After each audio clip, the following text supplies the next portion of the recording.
السلام علیکم ورحمۃ اللہ۔ یہ جمعے کی فضیلت کی بہت پیاری حدیث ہے۔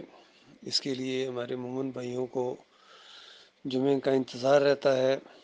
اور اپنے مالک اور خالق سے معافیاں مانگنا، اپنے اعمال کو بڑھانا، نیک اعمال کو بڑھانا، اور اللہ کے یہاں قرب کا ایک موقع ہے حاصل کرنے کا۔ اللہ تعالیٰ سے پوری طرح فائدہ اٹھانے کی توفیق عطا فرمائے۔ یہ اللہ کی بخشش کے انداز ہیں، جس طرح جمعے سے جمعے تک کے گناہوں کو مالک معاف کرتا ہے، پھر آگے رمضان کا مہینہ آ جاتا ہے، رمضان سے رمضان کے گناہوں کو معاف کرتا ہے مالک، کیونکہ وہ بہت مہربان ہے۔ وہ اپنے بندوں کو بخشنا چاہتا ہے، وہ عطا کرنا چاہتا ہے، وہ دیتا ہوا اچھا لگتا ہے، اور اس نے ایک ایسی مخلوق بنائی ہے جو مانگتے ہوئے نہیں تھکتی ہے۔ تو یہ ایک بہت ہی بڑا ہمارے اوپر احسان ہے مالک کی بخشش کی۔ یہ نئے نئے انداز جب سامنے آتے ہیں تو دل کے اندر مالک کی عزت اور بڑھتی ہے، احترام بڑھتا ہے، وقار بڑھتا ہے کہ ہمارا مالک کتنا مہربان ہے، اور ایسے مالک سے جو معافی نہ لے سکا اس کی بدبختی کی کوئی حد نہیں ہے۔ باقی یہ چیزیں، یہ جتنے فوائد ہیں، انسینٹیوز ہیں، یہ سارے جتنے پیکیجز ہیں، یہ مخلص مومنوں کے لیے ہیں، جن کے عقیدے کے اندر شرک نہیں ہے، جو اللہ کے علاوہ کسی اور کو نہیں پکارتے ہیں مدد کے لیے، اللہ کے علاوہ کسی اور سے نہیں ڈرتے ہیں، نہ کسی اور سے مانگتے ہیں، نہ کسی اور کو داتا کہتے ہیں، دستگیر کہتے ہیں۔ وہ سوال ہی پیدا نہیں ہوتی۔ یہ القاب تو اللہ کے نام ہے گویا عربی کے اندر، جن کا ان ظالموں نے ترجمہ کر کے اردو کے اندر اللہ کے بندوں کے اندر دے دیے۔ کسی کو داتا کہتے ہیں، کسی کو دستگیر کہتے ہیں، کسی کو مشکل کشا اور حاجت رفا کہتے ہیں، کسی کے رکوع اور سجدے ثابت کر رہے ہیں۔ ان کے دماغوں کے اندر یہ معبود چلے گئے ہیں، بچڑا جس طرح بنی اسرائیل کے مشرکین کے اندر چلا گیا تھا، ان کے دماغوں کے اندر سے یہ مزار اور گنبد نہیں نکل رہے ہیں۔ یہ پیر صاحب ان کے دماغوں کے اندر سے، امیر صاحب ان کے دماغوں کے اندر سے نہیں نکل رہے ہیں، چلے گئے ان کے دماغوں کے اندر۔ اپنے مالک اور خالق کو بھول گئے یہ بالکل،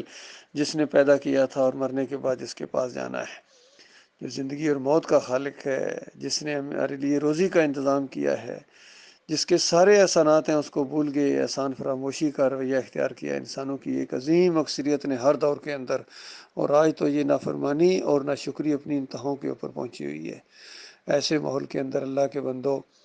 اللہ کی توحید کو بیان کرو، اللہ کے ساتھ جو شرک ٹھہراتے ہیں اس کی نشاندہی کرو، ایک ایک شرک کے اوپر اس طرح چوٹ مارو کہ اس کا بیجا پھٹ جائے۔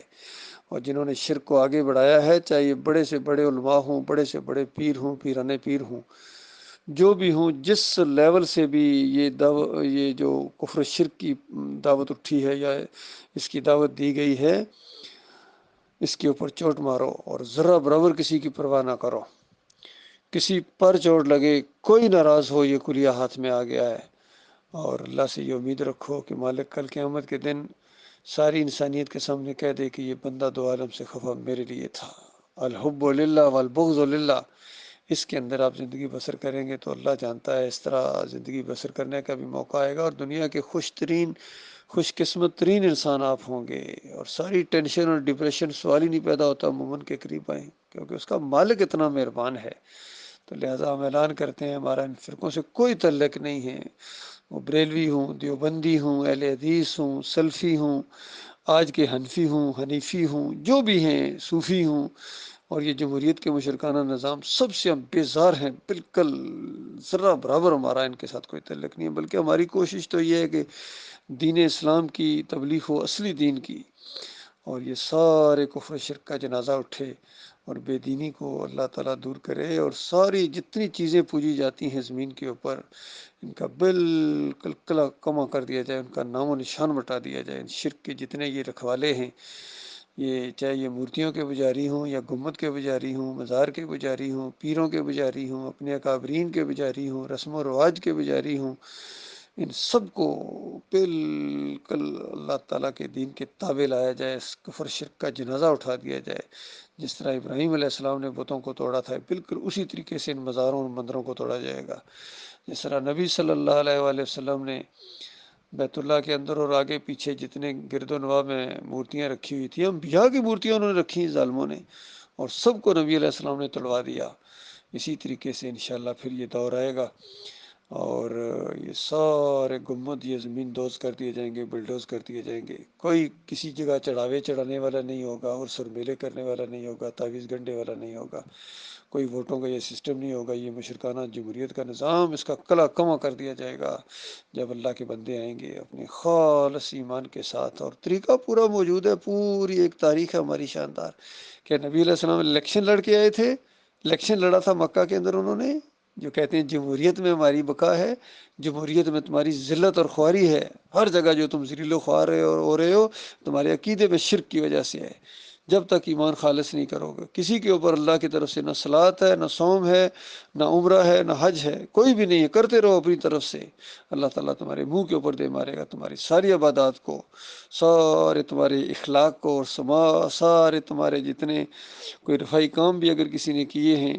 تو ان کو ذرا برابر اللہ ویلیو نہیں دے گا۔ کل قیامت کے دن ان کے اعمال پہاڑوں جیسے ہوں گے، چاہے راک کے ڈھیر کی طرح، قیامت کی آندھی چلے گی وہاں ایک ذرہ بھی باقی نہیں بچے گا، کیونکہ عقیدے کے اندر خرابی ہے۔